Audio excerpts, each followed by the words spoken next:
I'm just tired. You sure? Long night, long day, you know. It's more than that. Look, you keep catching me off guard. It's nothing. It's just grumpiness due to lack of sleep. How's the new job going? Maybe I could help. Not even if you tried. Is it that bad? Look, you know, sometimes talking a thing out makes it seem better, at least for me. And hey, come on, you're lucky. I'm a great listener. I'm sorry, I didn't mean to fall apart. It's okay. There's no reason to now, right? Terrence is recovering. Thank God. I never cry. Look, you had to be strong the whole time Terrence is fighting for his life. He's out of the woods now, so now it's okay to fall apart, all right? And I'm acting like a baby. You know, you're much too hard on yourself, Olivia. You're even kind of beautiful when you cry. Why are you so... What? I don't know. Why did you ask me to stay? Seriously. What's this about, Terrence?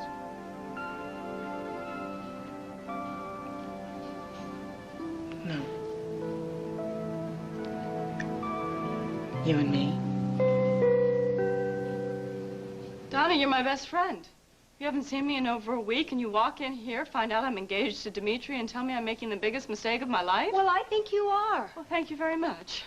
Who knows about this? The whole world, as far as I'm concerned. I'm wearing his engagement ring. Maybe he'll let you keep it. I'm sorry. Bad joke. I'm sorry. Does Trevor know? Trevor's very well aware that it's over between us. I really don't appreciate your attitude. Nat, for crying out loud, if your best friend won't knock some sense into you, who will? You know, not so long ago, you were in favor of Okay, this. fine. I wanted to be supportive. But, Natalie, there is no way you can marry Dimitri when you're still in love with Trevor. Natalie just agreed to become my wife. What?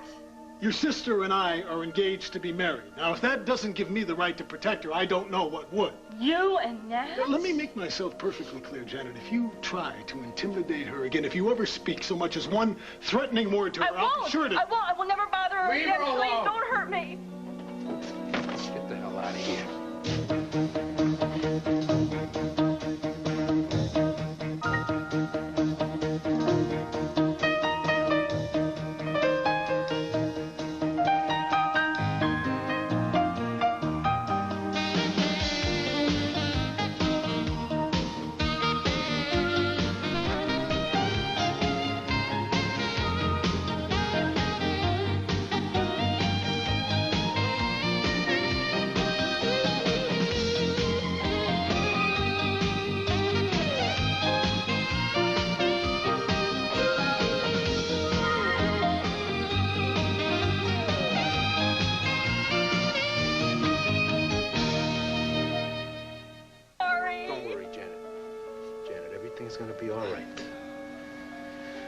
Eric and I are going to take this out in the hall.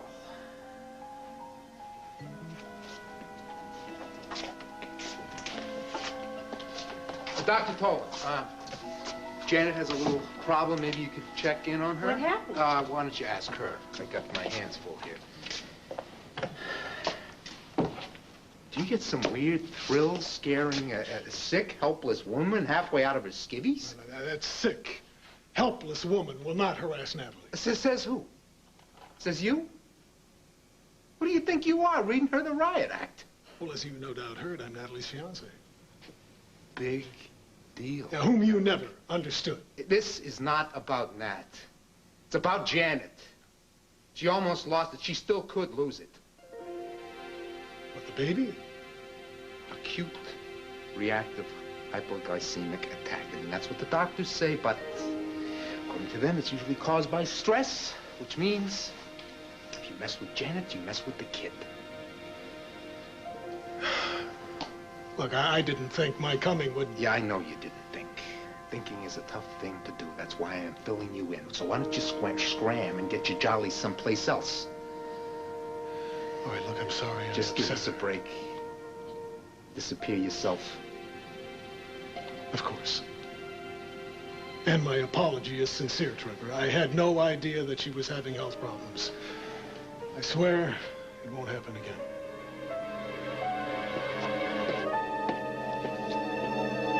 Did you ever consider that maybe you're assuming things about yourself that just aren't true? I have looked at this as honestly as I know how to, Donna. Hold it a minute.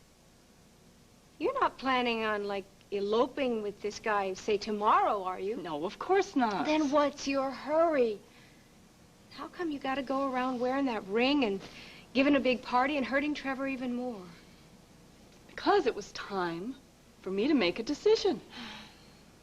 And as cold and as selfish as it may sound, I know that Janet's son or daughter would never get the love and care that it needs from me.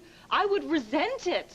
And the resentment would turn to hatred for myself and for Trevor and for the baby. There is nothing cold or selfish about you. I think you're probably the only person in the whole world that thinks that. Oh, and why a rich, smart, beautiful woman like you would lack confidence? Well, it probably has something to do with being held prisoner in a cold, dark well while the rest of my family and friends all got along just fine without me. Oh, I'm sorry. No, I'm sorry, too. Oh, look, hon, what I'm trying to say is you're selling yourself short. You got more love in your little finger than most people got in their whole bodies. And loving a baby, that is the easiest thing in the world. Hey, when a baby smiles at you, you always smile back, right? That's just an instinct. Bingo! And your problem is you don't trust yours. You smile because of the way the baby makes you feel. And then when you pick one up and you hold it, and it's so soft and warm and needy. This is Janet's baby. This is also Trevor's baby. But mostly, see, it's its own precious self. Nat, you've been in a lot of tough spots before, and you always come through with flying colors. You can do it here, too. I'm not a saint. Nobody said you had to be. Okay. Maybe loving this baby won't be easy at first, and maybe it won't happen overnight. But, Nat, if you just try to let go of the bad memories and get over that pain that you felt, you can have what you want. You can have that happiness that's just there waiting for you, that you deserve. Can't you believe in that and give Trevor another chance? Nat, please, before it's too late. Look, there is really only 3 things that it could be. It could be your work, your relationships, maybe, or your family. And money. It's money, right? It's not money, is it? No. Well, good. Your work, then. You know, you almost lost a patient last night, and you haven't been home to rest since. I heard how Terrence's heart stopped beating when you got it going again. That's my job, Dixie. I know, but I think it must be the most incredible feeling in the world. To know that if it hadn't been for you and the job that you did, somebody might not have lived. And think about Terrence. You made a miracle happen for him. You saved his life. If you ask me, I think you really should feel on top of the world. Yeah, what about when they don't make it through? I hope you never have to know what that feels like. You look into a mother's and a father's eyes, and you try and figure out the right thing to say. I mean, what do you say to somebody who's just lost the most important person in their life? Is that why you're upset? Because you almost lost Terrence? You hold a human life in your hands. The slightest hesitation, the briefest lapse of attention, and that can mean extinction. There's no going back. The damage is done. A life is over. And all the other lives connected to it, they're ruined forever. My father... What about your father, Stephen?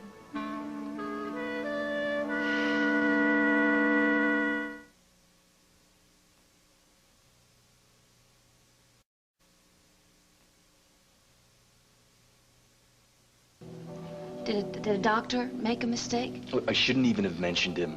I shouldn't be throwing this crud on you either. I'm just exhausted. Well, I understand. I mean, sometimes exhaustion can make you edgy. I'm gonna go check on Terrence, and I'll take a nap.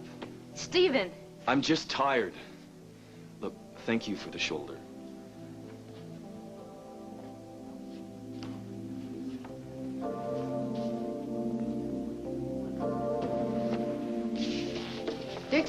Hi. Hi, Gloria. What is it with you and Stephen? Don't you guys ever get some rest and go home and sleep? I grabbed a nap. Oh, How's that new job coming? it's good. It's good. I really like it. It's good. Gloria, how well do you know Stephen?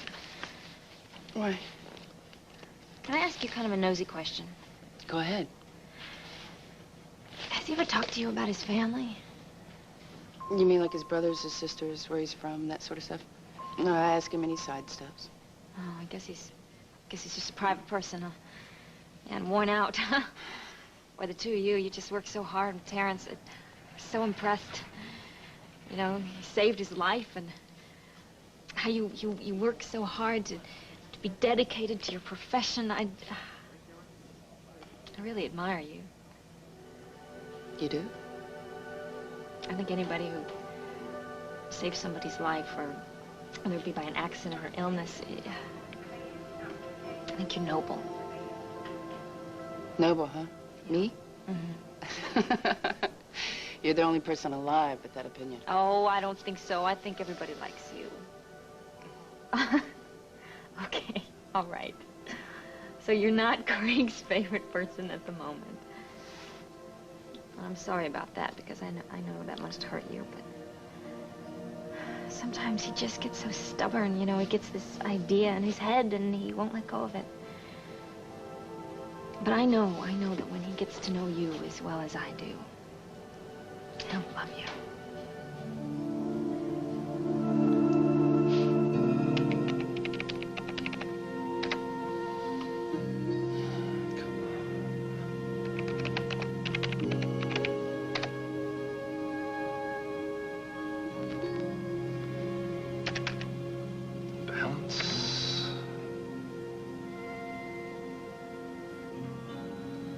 Not enough.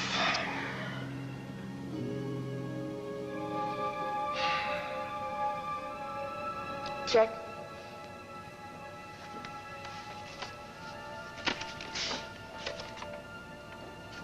You will understand that I'm not a very big tipper. Enjoy. Oh, I thoroughly intend to.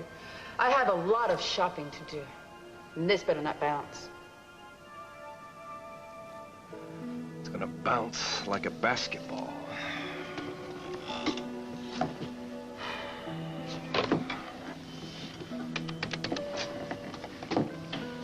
Yes, Pine Valley. I need the listing for Pine Valley Bulletin. Classifieds, please. Thank you.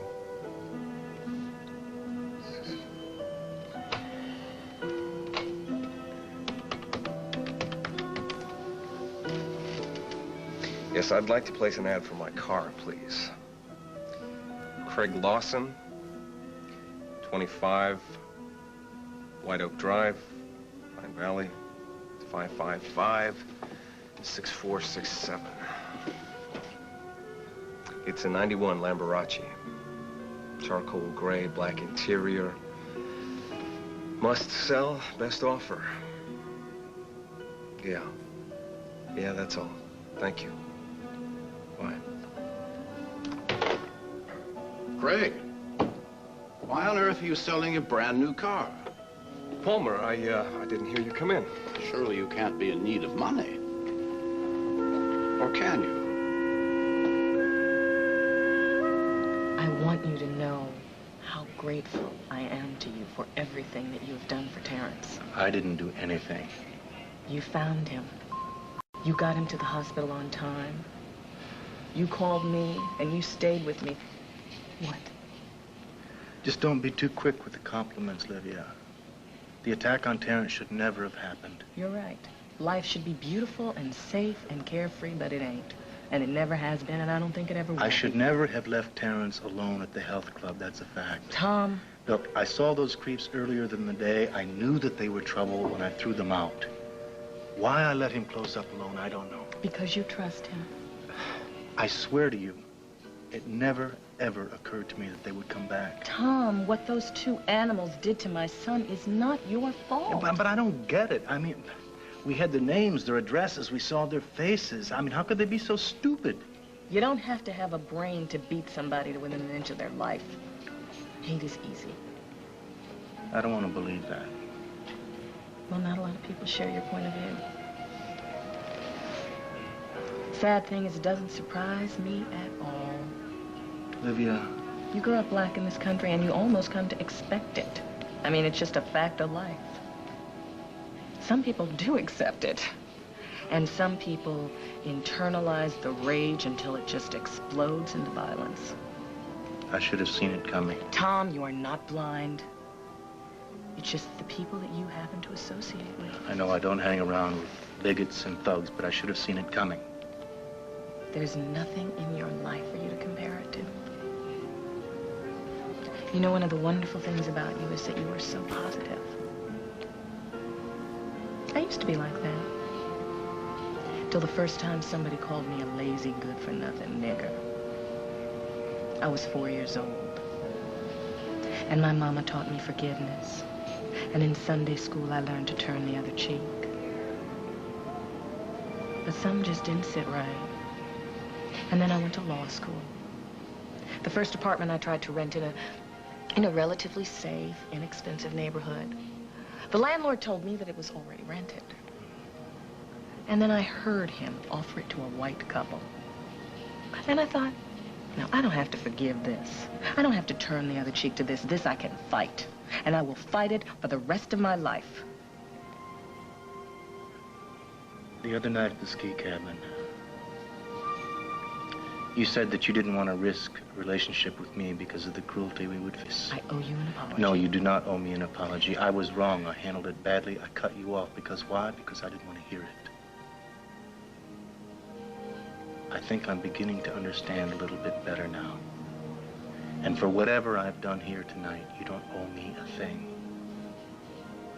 No apology, no thanks, and no explanations. But I do. No. Yes, yes. I owe you a lot. And that night, when I said to you that a relationship between us was impossible because you were white,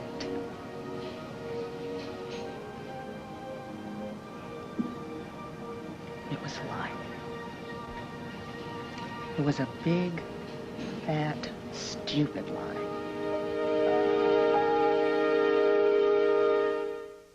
I died with... He has suffered permanent brain damage. It is my fault. A man from Monica's past could change her life. Did I do this to you? General Hospital. You lied? Yeah. Race isn't the problem. The problem is me. I'm scared to death of a relationship with any man, black or white, and when I feel myself even getting close to a man, I run. Well, what are you afraid of? I don't know. But it's a lot easier to avoid than to face it. How much of this has to do with Terrence's father? A lot. One man abandons you, so you mistrust all the rest. I was 15. I was scared. I was pregnant. And when Lucas disappeared, I thought I would die. And my family wouldn't let me. They supported me, and they let me go to high school, and they got me working and going to college at night. And all this time, you hoped Lucas would come back.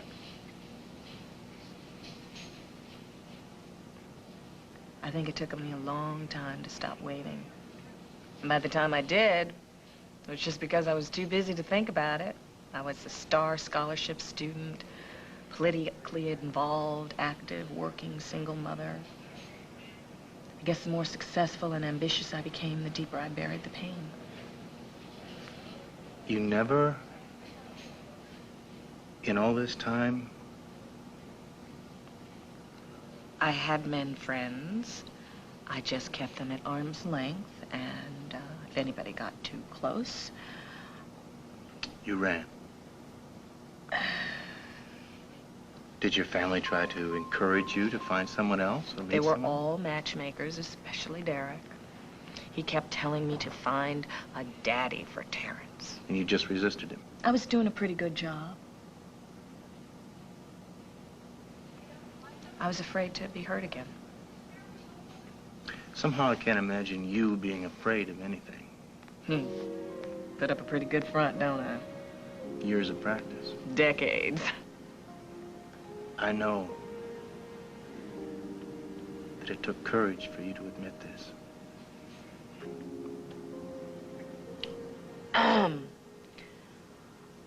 That night when we talked and you said that you felt something strong and something special growing between us. Yeah.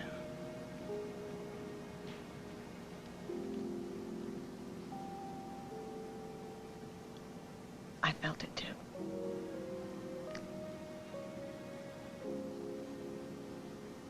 And cutting you off was one of the hardest things I've ever done in my life. Even with decades of practice. The others were easy to discourage, but you were very different. I'm a very persistent person, No, you know that. no, I don't give up it easy. was not just that. Oh, yeah. It's who you are. You're so brave and gentle, and you have such integrity. And you're the first man that made me come alive. Hell, you got me to drag that ball gown out of the mothballs. You danced with me, and you talked to me, and you made me laugh. When I sprained my ankle at the ski cabin, you took care of me. And when we kissed, and I felt those walls starting to crumble, and You panicked. And I lied. I said the first thing that came to my mind. I didn't say no to you because you're white. I said no because I was petrified to say yes.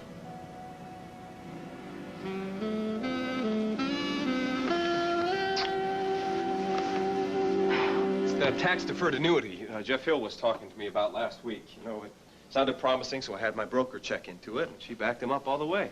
So I figured, why not go for it? Invest the proceeds from the sale of the Lamborghini. But you love that Lamborghini. Yes, I do, but I love Dixie and Junior more. I want to start a portfolio for them in case something should happen to me, you know? And that Lamborghini's a dream, but there are 4 other dream cars in the garage, so it's no sacrifice. Listen, there's no point in selling it. You know, Dixie and Junior, they're well provided for. Well, 5 cars is too many for one family. One of the great pleasures of wealth is being able to provide for the security of your family. And thanks to me, and I spit on the name, Adam Chandler, your wife, Junior, will never need for anything. I've seen to that. I know that, Mr. Cortland. Palmer. And I appreciate where the sentiment comes from. But I'm sure you and Opal can understand that I need to provide for my own family myself. And I would rather have that annuity than to hang on to the Lamborghini. So, I'm going to sell it. Nonsense, nonsense. You can have both. How much money do you need? I'll write you a check. I spent hours tramping around in the snow in Colorado, weighing my options, trying to come up with some sort of a solution.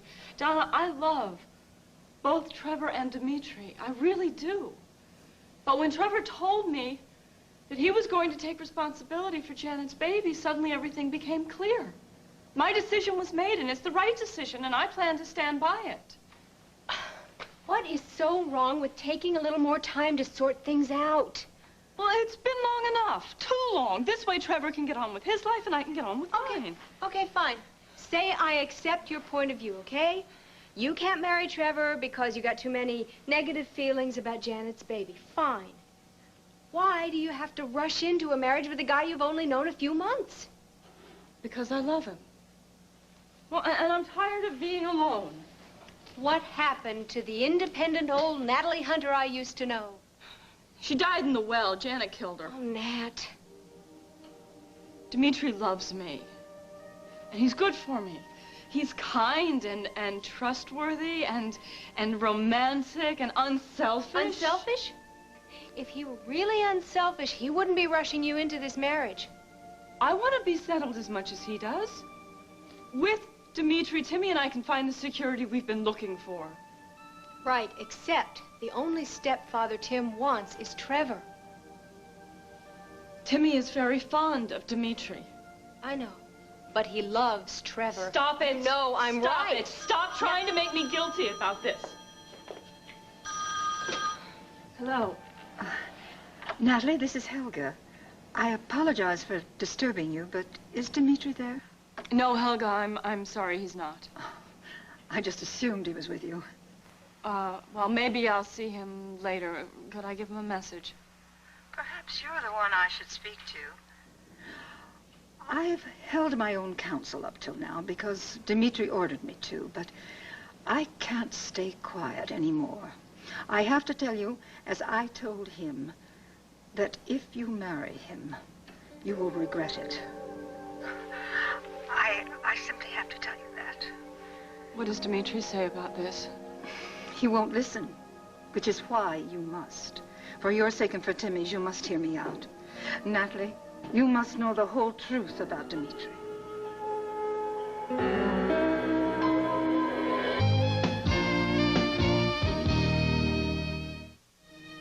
Helga! Natalie? Dimitri? What did she tell you? She was warning me about you. I didn't say anything. Helga is not herself. Look, don't worry. I'll be over soon, and I'll explain everything. Is she all right? Yeah, I'll take care of it, and I'll see you very shortly. Goodbye, Natalie. Goodbye. Have you lost what few faculties you have left? I thought you were gone. What were you planning to say to her? I mean, what truth about me did you intend to reveal? I only did it for you, Dimitri. Now, you were butting into an affair that is no longer your business. Overstepping once again the boundaries that we had both agreed to. My whole life is built around your happiness. Happiness? You're destroying the only happiness I've had in 15 years. She must be told the truth. She has been. About Angelique? About everything. You told her? Everything. And it doesn't make a difference to Natalie whatsoever. Helga, Natalie loves me, and we belong together. We're not children. I'm sorry. I just thought... It's difficult for both of us. I just spoke harshly to you a minute ago, and for that I apologize. Everything I do out of love. For you, for Angelique. I know. It's all right. Helga, I have an idea. I think you need a vacation. A trip to Vienna to fatten you up on all of those great pastries. A couple of weeks at the Lockmere Hotel. You'll be back in good form. You want to send me away? Well, to rest and see friends and go to the opera. To make up for that whirlwind visit at Christmas. You want to get rid of me? No, I want to be good to you.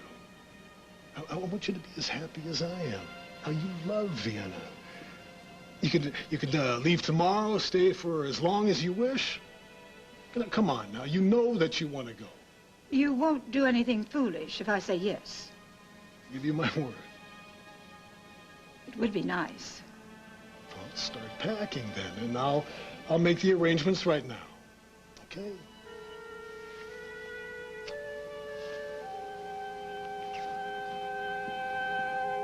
So what the heck has Brunhilde got against you anyway? Oh, I don't know. I mean, ever since Dimitri rescued me, she's been cold and distant and threatening. Threatening? Well, I don't know. I mean, it was one night when I was still, you know, and she just kind of spooked me. She made up this gibberish about Dimitri being dangerous or something. Dangerous? How? What? I don't remember. He had a perfectly logical explanation. Don't forget, she was his nanny, so of course he's going to tolerate and put up with her. And maybe she knows something you don't know. Oh, Donna. No, I'm serious here. Maybe she's trying to warn you. Think about this. How much do you really know about this guy? He's good and kind and decent. He manages his family's business interests from his home. He loves to travel. He loves children and dogs. And he donates generously to charities. Anything else you'd like to know? You don't have to jump down my throat, okay? Well, I'm not going to stand here and defend my fiancé if you don't like my choice. That's just too bad. What about shopping? No, thanks. Nat. I'm sorry. If I stepped on your toes, I apologize. Call you later.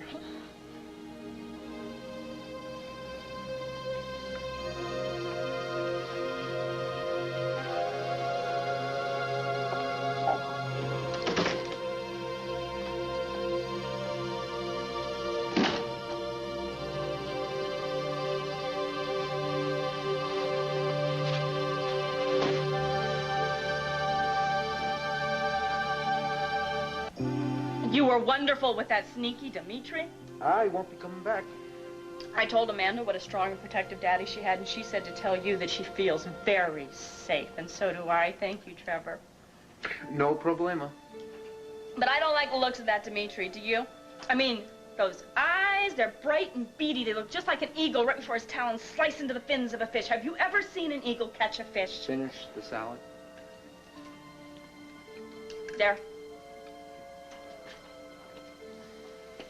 I bet she's only marrying him for his money. Do you know when we were children, Natalie used to draw $1 million bills on green paper Real and proud of pretend the it way was you real? finished off that salad. You are? Yeah. I'll be even prouder of you when you follow your diet. You get some rest. Cross my heart, hope to die. I'll obey every order. Yep. Well, you better. For the kid. What about me? Well, for you, too. Isn't my health important? Sure is. Yeah, but is it because of me, Janet, or because I'm a baby machine? The sacred receptacle of your seed, which, when it springs forth, means you can throw the old baby machine out in the trash. Do you hate me, Trevor? I told you 1,000,000 times, nobody hates you. Are you sure? Positively. Are you still mad at me? I'm not mad at you. Cross your heart. And hope to die. Now you say that you'd really, truly care about me? You're not fooling me, are you, Trevor? You have to care about me, Janet. And you do, don't you? Don't you? So bogus. This thing looks brand new, and I've been starting... Really and truly? Yes, really and truly. Now, will you give us a break? I'm sorry, I just needed like a little extra reassurance because Amanda wasn't sure. Will you say it? Say it, please. I really and truly care about you, Janet. I really and truly care about you, Janet. I knew it! I knew! One fine day, you'd look at me, Cut it and out. then you'd know our love was meant to be. Fine, all right, so you're a little touchy. Well, because of Natalie, right? Because she hurt you? I understand, I do. Even though I did tell you that this would happen, do you remember that night at the boathouse? I told you my sister was not good enough and that she would break your heart, and I was sure right, huh? Right? Okay, so maybe next time you listen to me. You say, Janet. In the meantime, you've got to get over her. Bite the bullet. Say goodbye to the worst part of your life and hello to me and Amanda. I mean, we would never hurt you or break your heart, would we, sweetheart? No. What? What? Oh. She says that one day, very soon, you're going to realize that her mummy is truly the love of your life after all.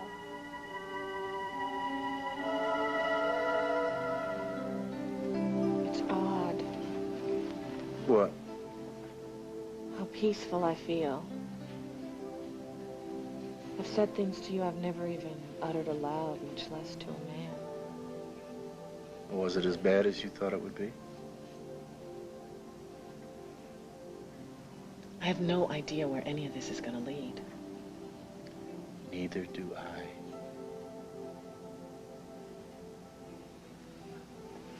That's why it's odd that I feel so peaceful.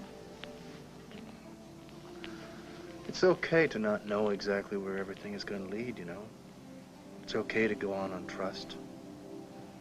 It's a good thing. But you don't know anything about me. Wow. Look, I'm a control freak. My list of character flaws is this long. I'm perfect. It's a balance. I have a wicked temper. I'm bossy, I'm stubborn, I'm opinionated, and there's nothing I like better than a good loud argument. Well, come on. Come on. Tom, I'm no day at the beach. Well, I am a lifeguard. I'm telling you. People will talk. It could get ugly. I think it's too late to worry about that.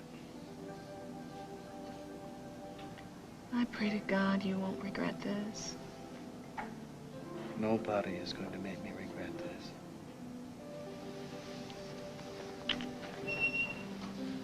Good news. Terrence is being moved to a private room, and he's asking for his mom. Thank God. Come with me.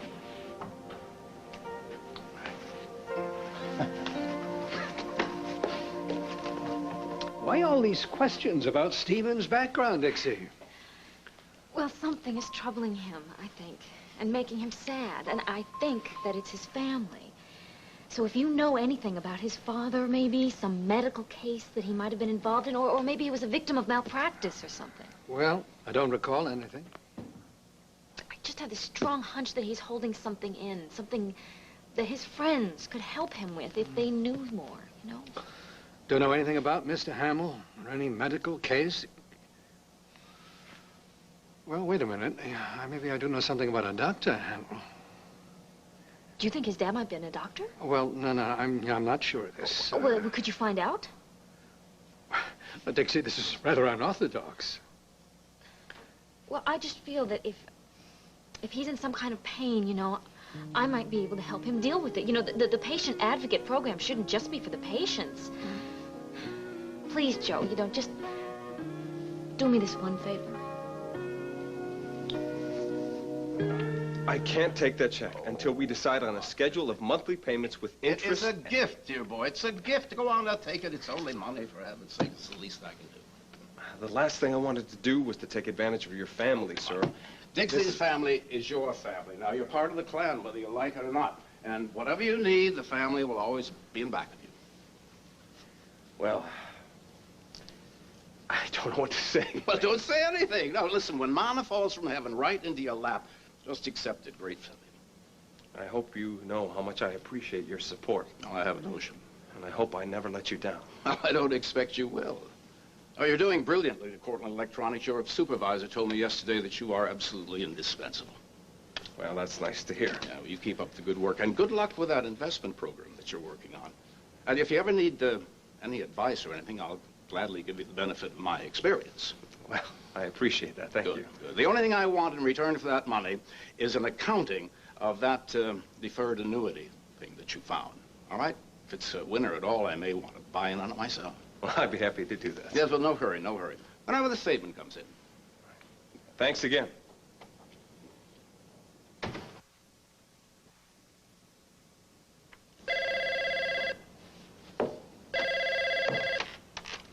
Cortland residence. Is that you, Craig? Gloria, you can stop calling. The check is good. So cash it and stay the hell away from me. All right? Sure, hon. For now.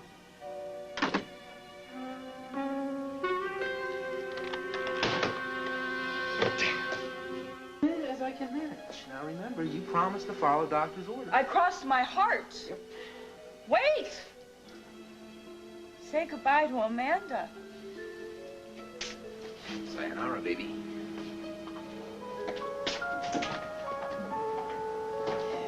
Oh, your daddy'll be back, honey. Don't worry. How is she? Calmer. Calmer. It's hard for you seeing her, I know. Yeah, I'd rather crawl naked over hot coals. How long can I do this? As long as you have to.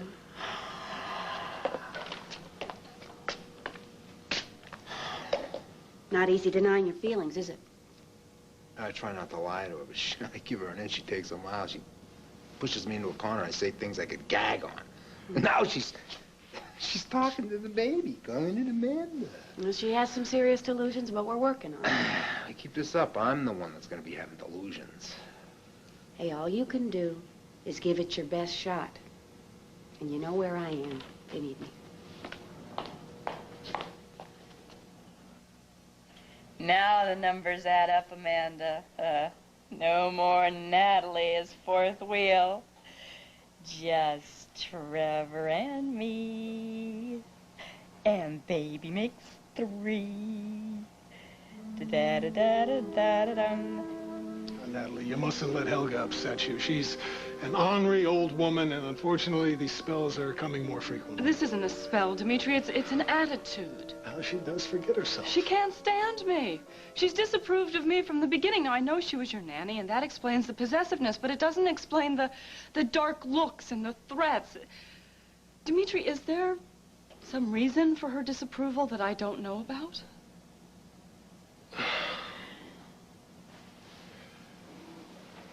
There is one thing that I've kept from you. Helga was more than just a nanny to me. She was Angelique's mother. Yes, ma'am. The cook on Fridays and the gardener on Tuesday and Thursday. Very good, Sabrina. You should be able to manage the house quite well in my absence. Thank you. Oh, there is another matter. Dimitri, Mr. Marek. As you know, I raised him from a boy. He depends on me. Would you keep a close eye on him, without letting him know, of course? You'd think I was fussing over him like an old hen, but I'll be calling you from time to time, privately, if I may, and you can tell me how he's doing. That way I won't worry. I'd be glad to, Helga. Thank you, dear. And that's how I met Angelique and married her. Well, that explains Helga's attitude. She doesn't want you to let go of Angelique's memory. But why didn't you tell me this before? Helga preferred anonymity. Now, she actually asked to be my servant. But, Dimitri, your wife has been gone for 15 years. Were there other women? Yes. So Helga, she didn't spend all that time with me. She spent a number of years in Vienna, which is where I'm sending her immediately, by the way, for an extended vacation and a visit with family. I feel sorry for her. Maybe you should arrange for her to see, one of those famous Viennese psychiatrists. What a thoughtful idea. I'll think about it.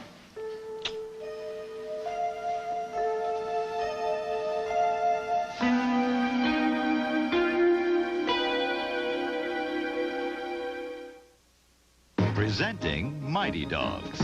To live.